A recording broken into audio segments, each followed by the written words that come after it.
Awesome. Awesome to start, Cory. I'm excited to have you today. Everyone listening us. We have Cory Price, who is Director of Medical and Performance in Women's Soccer Club, Orlando Pride. So, Cory, I'm giving it to you. Krill, thank you for this opportunity. First, my name is Cory Price. I am currently Director of Medical Performance in Orlando Pride, NWSL. So basically what I do is my job is to oversee all the medical and performance metrics, everything associated with player health. Our job is to optimize player availability and optimize performance. So everything we do is geared toward that. I work with the technical staff, work with the support staff. Essentially, it's our job to make sure that they have the tools to do what they need to do. So this is my third season Mhm. doing it officially. I worked indirectly with the club for a couple of years. I'm just almost like in a consultant role, and I'm a physical therapist by trade. So I did the clinical route for a little bit, which I think was important for my development, my skill set. And then obviously, the more I got involved with elite sport, the more I got associated with you know, with use of data and implementing data into our daily decisions. So yeah, that's the quick version of who I am and how I got here. So Okay, yeah, and I actually found Cory on the Upside conference speaking on a panel, and yeah, I've decided to approach him to ask to for a podcast because really interesting topic we could discuss today. yes, no, it's whenever I get an opportunity to shed more light on what it is that we're doing, no, I'd like to take advantage of it. So. All right, yeah, Cory, so tell me about a little bit what is that exactly you do while working with the players? So like I said, if you look at the player from a holistic view, see the things that everyone knows about as a medical,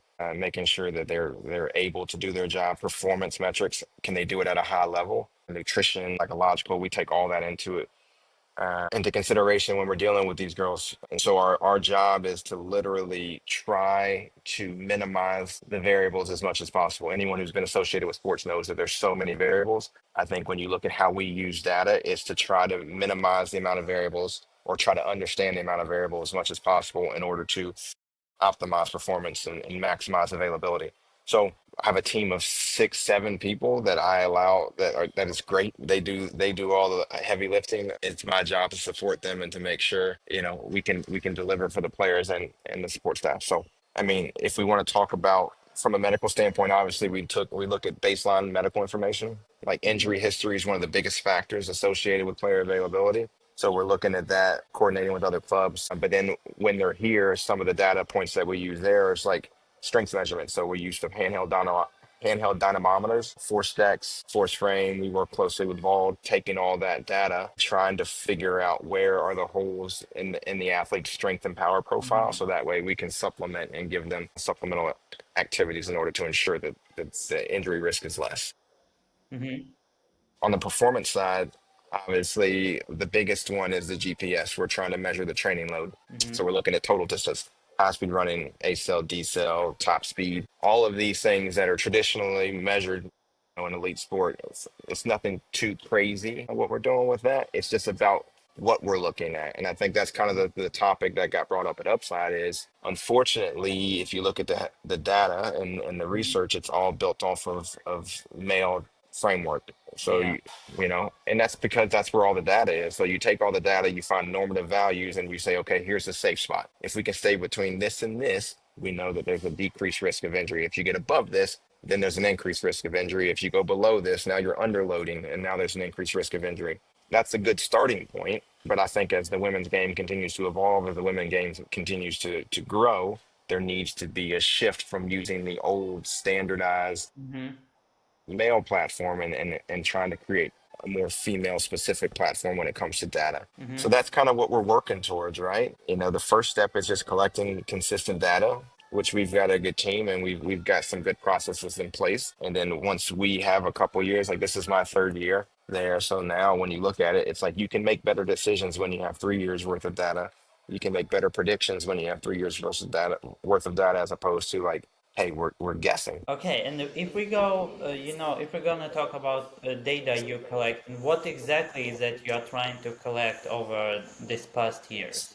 The biggest one is that you look at it, you're trying to build a framework. So we all know what the end product is. The end product is elite soccer. So then we like to work backwards. It's like a start from the end. So how do we ensure that they could do that, right? We keep those two things in mind: optimize performance, maximize availability. So first, it's like, let's make sure that our athletes are resilient enough and that we make sure that they have the right tools associated to do that at a high level. The league continues to expand. Two more teams are coming in. The season's long here in the U.S. Maybe they're not as accustomed to playing multiple games per week, but as the league continues to expand, that's going to happen. So first step is, do you have necessary tools in your toolbox? That's what we like to say. Like before you can build anything. So if you go to IKEA, right, before you can put it together, you got to make sure you have all the pieces. So that's first step. And the way that we do that is, what are the normalized values? You create a needs analysis. So we all know that you need strength. We all know that you need power. We all know that you need cardiovascular health. Those are all non-debatable. Everyone understands that. But I guess my question is, do we know what that need is specifically for the women's game? And not only for the women's game, do we know what that need is specifically for the women's game here? Because if you look in the men's literature, you'll see that they don't just talk about men's football. They'll talk about men's football in England. They'll talk about men's football in Spain, right? Because each different region has different style of play. So that's what we're trying to. That's step one. Is let's get a good, robust data set. Let's see what it tells us based on our injury data and our availability data. Let's see internally, can we figure out where those cutoffs are? And that way, if a new player comes in to our environment, now we can say, okay, here, this is where we've identified that there may be some gaps in their strength profile, their power profile, and the cardiovascular profile. And now we can do supplemental, understanding that it's highly individualized. So, like, don't get me wrong, we're not building robots. In fact, that's one of the beautiful things about this game, is that it's like so highly individualized, and each player has such a special skill set. But if you look at it, we can start to find, like, okay, here are the thresholds that we need to make sure that we at least fit in here. So yeah, that's kind of been the goal, is finding what is the right testing pattern, Mm-hmm. because as you know, there are 50 million tests, and you'll find 50 million people that tell you that each test is the perfect test. So what's the Mm-hmm. right test for us in our environment, with our resources, with our technology, and then finding, okay, normalize data from that. And the coaching staff is even involved in this, which is kind of cool, right? Because each coach has their different style of play. Yeah. So once you can talk to the coach about, what is your tactical scheme, then you can start to build and fit athletes to make sure that everyone's collaborating on that. So it's an it's a ever changing process, Mm-hmm. uh, but it's fun. It's fun, and hopefully, if we figure it out, well, I don't know. I don't know what I'll do if we figure out the secret sauce.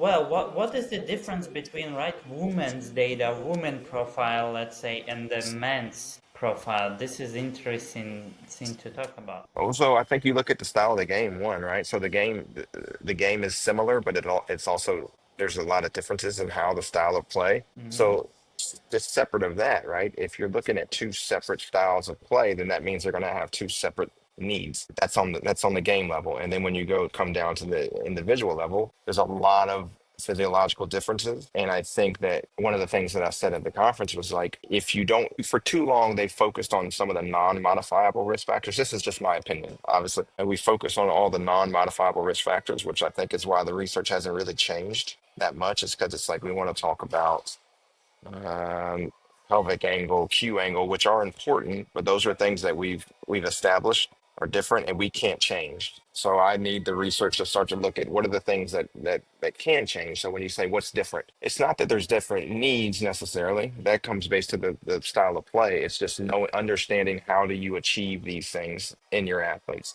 So, is there as much high speed running in the women's game as in the men's game? Are there as many A cells, D cells? Those are the things that we need to start to look at when you're talking about what metrics to look at and how to different look at them differently. But like on the medical side, if I go back to my background, women have more type 1 fibers, which means they're more fatigue resistance, right? So if you look at type 1 versus type 2 fibers are your power fibers, type 1 fibers are your endurance fibers. So Mm-hmm. female athletes physiologically have more type 1 fibers. That means they're more fatigue resistant. right? So if someone's more fatigue resistant, but you still train them as if someone who is more type 2 fiber type, all power and speed, then one, are you maximizing the adaptation, right? Because now we know that it takes a bigger stimulus in order to fatigue these muscles. Mm-hmm. And then two, are you really setting yourself up for the optimal outcome if you're rehabbing an athlete? So if I'm have my medical hat on, am I really doing the athlete justice if I'm not adapting my exercise prescription? I'm not adapting my training prescription based on these physiological differences. Does that make sense? Yes, yes, yes. And let's say if we talking now, right? What are the main? You mentioned that you have a lot of data right around you. That the main challenge is to figure out what data actually is needed. Yeah, that's an ever-changing statement. So I think one of the things that we've started to look at is historically people look at absolute values. I'm sorry, absolute values? Absolute value. So whenever we talk about strength, they'll talk about absolute strength. So I can push this table. I can exert 1,000 newtons and pushing this table, right? Mm-hmm. And then you have a female athlete and they can exert 800 newtons, right? And that's the way that things work. They try to find these absolute numbers to say, okay, you need to fit in this. What we're starting to look at is, once again, if you look at some of the biomechanical changes, what if we need to look at torque ratios? So instead of looking at an What I'm absolute, sorry? so like, what if we need to look at torque ratios? Yeah, what's torque ratios? Okay, so if I punch, have you seen the punching machine, right? When you go to like the Yeah, yeah, yeah, right, yeah. and so in theory that measures the amount of force on that ball, and it gives Mm-hmm. you a number. Okay, So yeah. the amount of force that you can put through it, you can score a higher number. Mm-hmm. Mm-hmm. Now, if a 250-pound man does that, he's going to get a score of a 900 and something. If a 150-pound woman does that, she's not, I mean, just based off of physics, may not be able to produce Yeah. that 900 and something. Who's the more efficient athlete, though? I mean, hard to answer. Exactly, because as of right now, we're looking at total force output as the only metric that matters. Yeah. So if someone can throw more weight into it, they are going to have a higher force output. But what if Mhm. I said, okay, what if we looked at based on height, based on leg length, Yeah. based on like that's so when we talk about torque ratios, we're breaking it down and looking at like arthrokinematics. So looking at what's the joint angle, looking at the leg length, looking at those type of things and say, okay, now can we go backwards and say, okay, and so instead of just saying that if a man does 800, then we can do some type of equation and make the woman 700. Why not look at the joint angle? Why not look at leg length? Why not look at those type of things to determine? So that you see now it's more specific to the Mm-hmm. individual and not just this number. Mm-hmm. Mm-hmm. Yeah, that's interesting. Yeah, go ahead. So yeah, so that's the goal, like looking at it and trying to say, okay, if we normalize data to the right thing, as opposed to just saying absolute strength, if we start to normalize it based on leg length, we normalize it based on like body weight ratios or normalize it based on torque ratios at a joint, then I think we can start to do better when we make these cutoffs about what's normal and abnormal and what the safe zones are. Okay, yeah, I got you. The interesting question I had written down also, like how deep do you go in terms of individualizing your plans for players? Is it like, for every player, different data points that you take, and how's it? Yeah, so we collect all the data points, right? And then, but there's different tiers to them. Mm-hmm. So if we look at like obviously the training volume, everyone gets the same measurement, right? That we get the same GPS report. But even there, we can start to individualize it because we know that the position needs of a striker are different than the position needs of a defender. Mm-hmm. Right. So even there now it's already that's one level down. It's already a little different. Now we're looking at injury history. So if I know someone has a history of a knee injury, now I'm going to go one level deeper to look at, okay, now we're going to look at the isometric strength profile to see, Mm-hmm. okay, because now I anticipate that there might be some deficits there. So yeah, it all depends, I guess, right? Mm-hmm. There's the bucket that everyone gets, and then as you start to learn more about your athletes, based on their injury profile, based on all those other things that we talked about earlier, that's when you can start to pull in different data points. But every athlete has access to it. It's just like, okay, if we run into some type of thing with the athlete or or some lost time injury or something in their history, then that's why now I know, okay, I can go get a little bit more information. So we Mm-hmm. start generalized, right? Because training, the coach's training plan, there's a lift that everyone does. But then even after that, we already say, okay, hey, we're going to do a different individualized block for this group of people because Mm-hmm. they've flagged in some of these strength metrics. Or hey, we're going to do some supplemental stuff from a cardiovascular thing because they flagged. So it's consistently moving. I guess to answer your question, we collect the data and we build in like primary and secondary stops. So if someone dips below a threshold that we've deemed important, now we know that we need to dive a little bit deeper, and maybe we need to either supplement with some more exercises or more cardiovascular fitness, and that's the way that it's like a checks and balances for us because athletes are the greatest compensators. Like Mm-hmm. that's the difference, right? An athlete hurts, an athlete has these things happen, but they've been able to like teach their system that they can keep going. So it's our job understanding who we're dealing with. It's to find these little thresholds that we can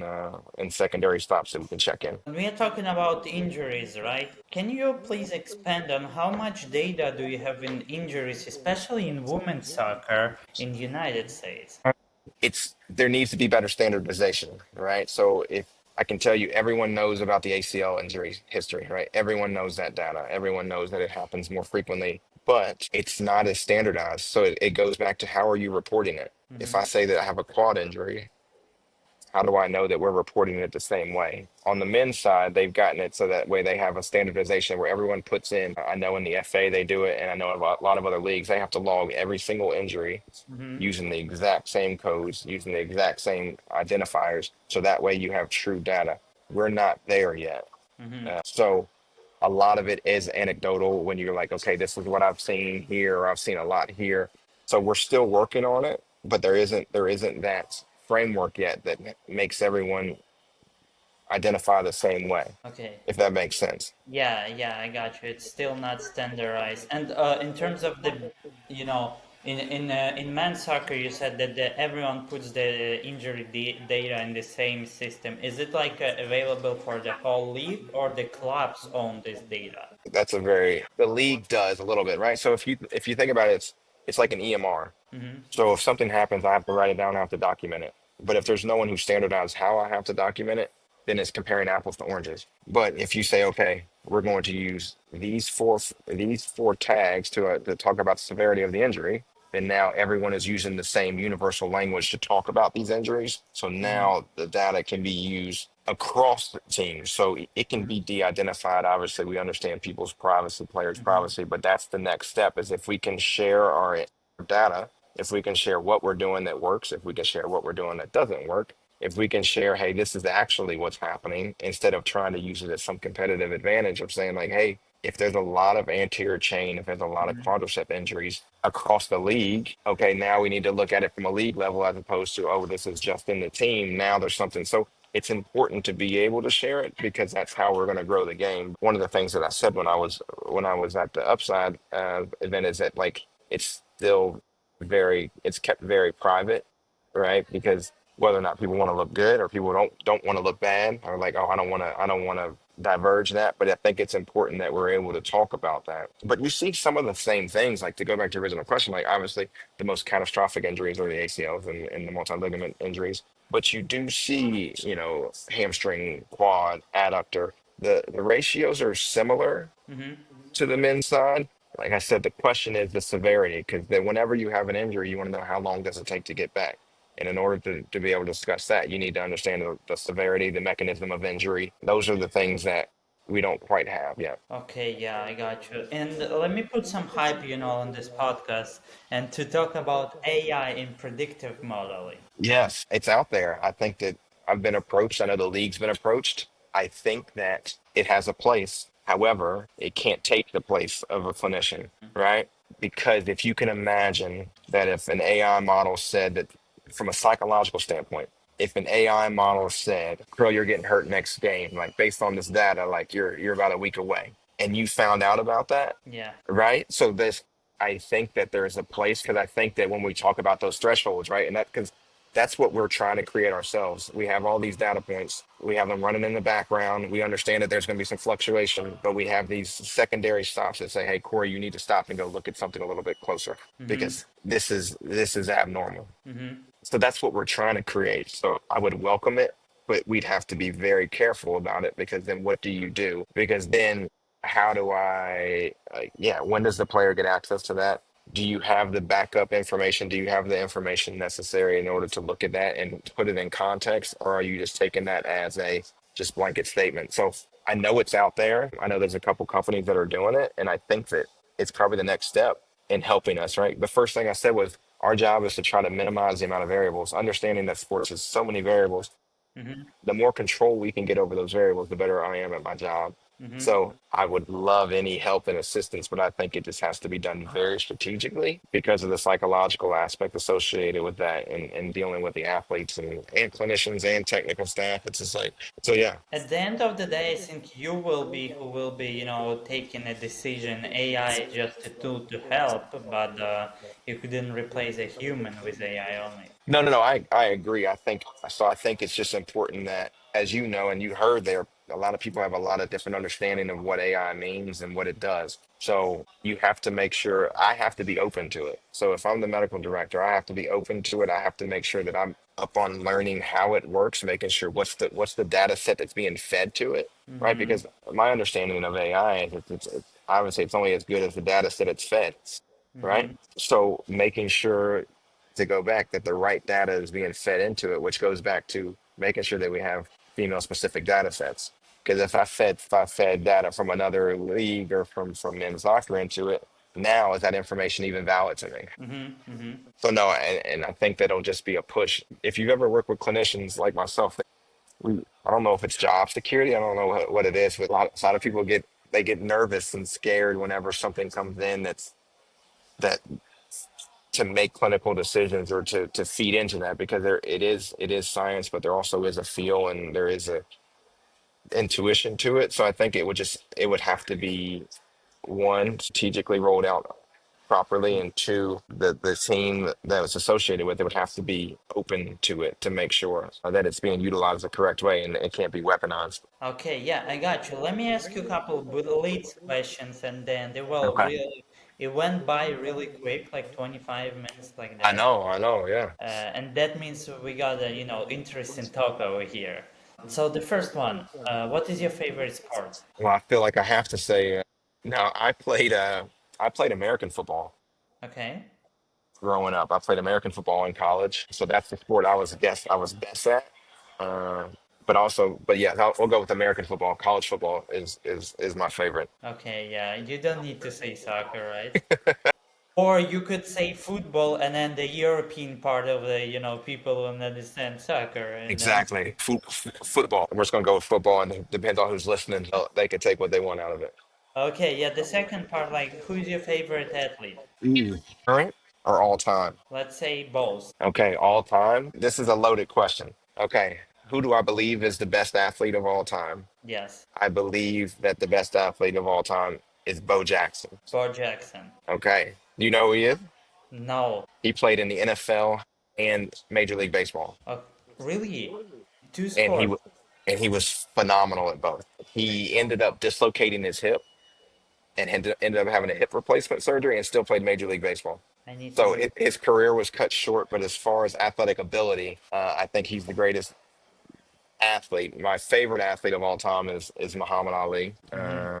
And then the current athlete that I enjoy watching, I'd have to say LeBron James. Okay, okay, nice. So I'm gonna Google the Bo Jackson part. That's really interesting. No, yeah, it's one of the biggest what ifs. Hmm. He was just the ability to do it at a high level at both sports and like the things that he ran. So in American football, the 40-yard dash is like the only thing that matters, right? It's this measurement of speed, and he ran it in a 4.14 seconds, and he's like 230, 240 pounds.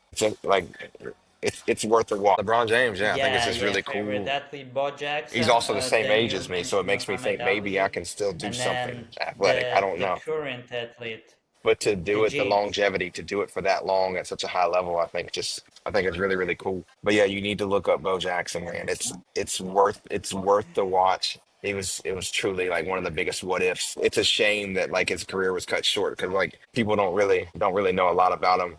I grew up in late '80s, early '90s, so he was all over the place.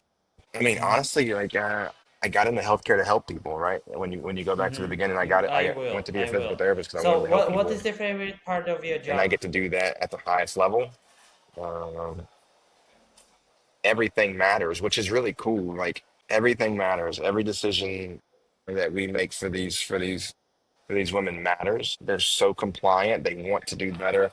So just to be a very small part of allowing them, or just to be a small part of this whole thing, is really, really cool. It's really, really rewarding. And I think that's ultimately what you're looking for, right? It's like I get to help people. It's rewarding. I get to be around elite sports.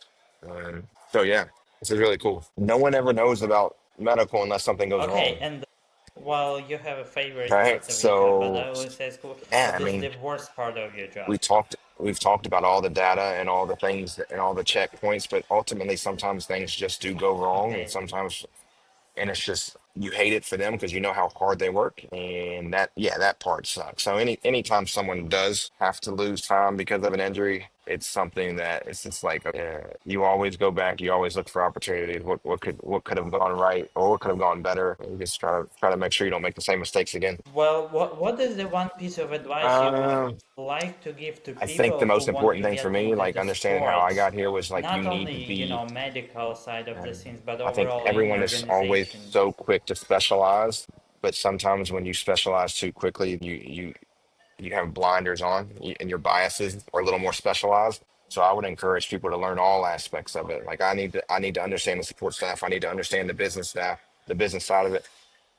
You need to understand all the shareholders associated with this because then you have a better understanding of why your decisions make a difference or why or how other people perceive your decisions. So I would just say learn as much as you can about every aspect of it. Even if you're on the medical side, still learn what are they doing on the technical side. Still learn what they're doing on the strategic business side because all of those things like Hmm. pro Hmm. sports is one of those things where everything has to work. It truly is an organization, right, that wins and all this stuff. So you have to understand all aspects of it. So don't be afraid to be a generalist. I think being a generalist has gotten a bad rap. You need to have a foundation to build upon. So become a really good generalist first, and then you can lean on and specialize going forward. That's I'm obviously biased. That's Hmm. how I did it, but yeah, that would be my advice. No, man, watch women's Hmm. sports. I guess you know Okay, and it's so the cool. lesson, It's so cool is to there be a any part of thoughts something you'd that's like to growing at share such with a our rate. And listeners? so, yeah, everyone go watch women's sports. Exactly, exactly. Women's sports and support Orlando, right? All right, Yeah. Cory, it was so pleasure to have No, you. yeah, no, I We know. had Yeah, a an lot of it's interesting discussion. I mean, yeah, hope to have you in definitely. future, This has maybe been in really couple cool. seasons So when you have more definitely, and then data and I we can come some back and tell you what we interesting to figured out. share. But yeah, right now we're just in that initial collecting data, reassessing, looking at our processes and just making sure that because it's a moving target. It's a moving target, but that's why we got involved in pro sports. So all right, appreciate it, man. Awesome, Cory. Thank you. Yeah, bye.